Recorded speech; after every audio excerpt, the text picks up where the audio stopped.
భారతీయ కథామృత ఛానల్కి స్వాగతం అండి. నమస్కారము. నేను మీ మల్లేశ్వర్ని. ఈరోజు ప్యూర్ వీరమ్మ తిరునాళ జరుగుతోంది. ఈరోజు నుంచి స్టార్ట్ అవుతుంది. అమ్మవారు ఇప్పుడే బయటకు వస్తున్నారు. ప్రతి సంవత్సరము కూడా అమ్మవారి దగ్గర తీసుకుంటూ అమ్మవారి యొక్క ఆశీర్వచనాలు తీసుకుంటారు ఇక్కడ ప్రజలు. ఇక్కడ ప్రజలే కాదు, చుట్టూ గ్రామాల్లో ఉన్న ప్రజలందరూ కూడా కృష్ణా జిల్లా మొత్తం కలిసి వస్తారు. కొన్ని లక్షల మంది ప్రజలు కలిసి వస్తారు. చూద్దాం పదండి అమ్మవారిని. ప్యూర్ వీరమ్మ తల్లి తిరునాళ్ళ సందర్భంగా చూడండి ఎంతమంది జనం వెళ్తున్నారు. ఈసారి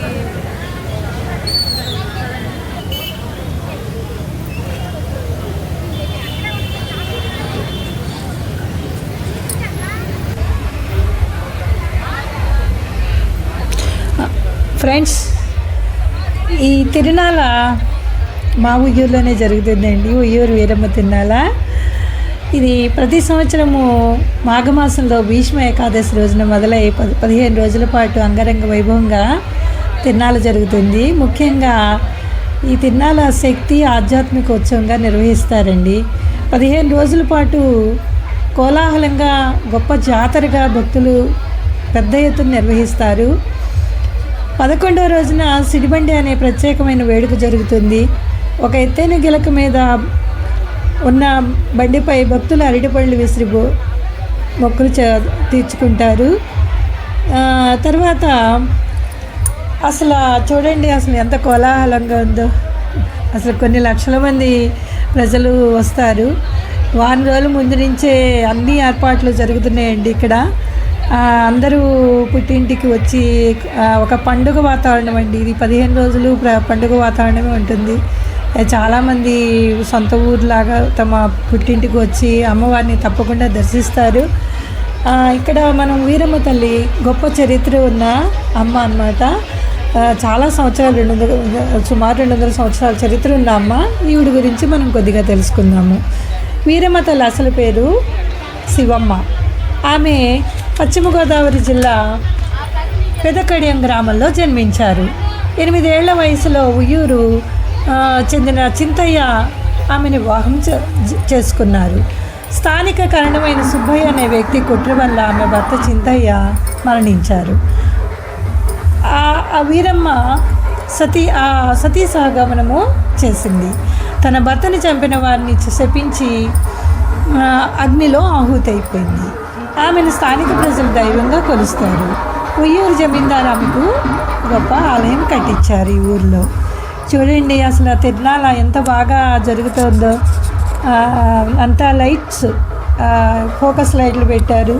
నేను అక్కడే నుంచున్నానండి. చాలా ఫోకస్ లైట్లు. అమ్మవారు ఇంకా రాలేదండి. ఈరోజు కొద్దిగా లేట్ అయింది.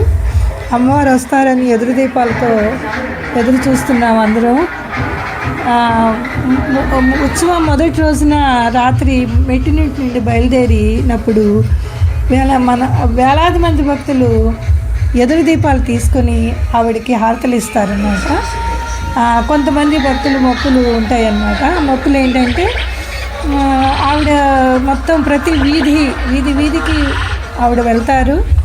ఆ వీధిలో ప్రతి వీధికి వెళ్ళి ప్రజల ఊరేగింపు అంతా జరుగుతుంది.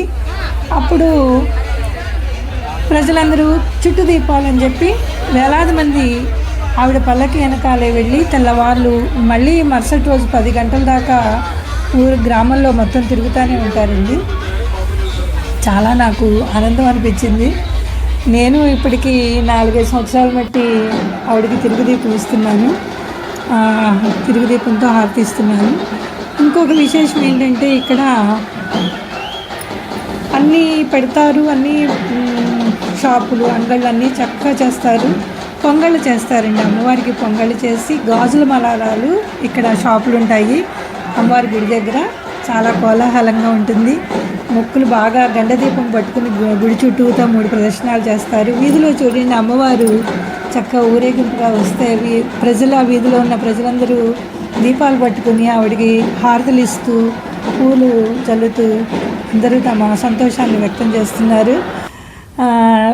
గండదీపం పట్టుకుని మొక్కుకుంటారు. నేను మొక్కుకున్నానండి. 3 సంవత్సరాల వరుసనే చేశాను అమ్మవారికి నైవేద్యం.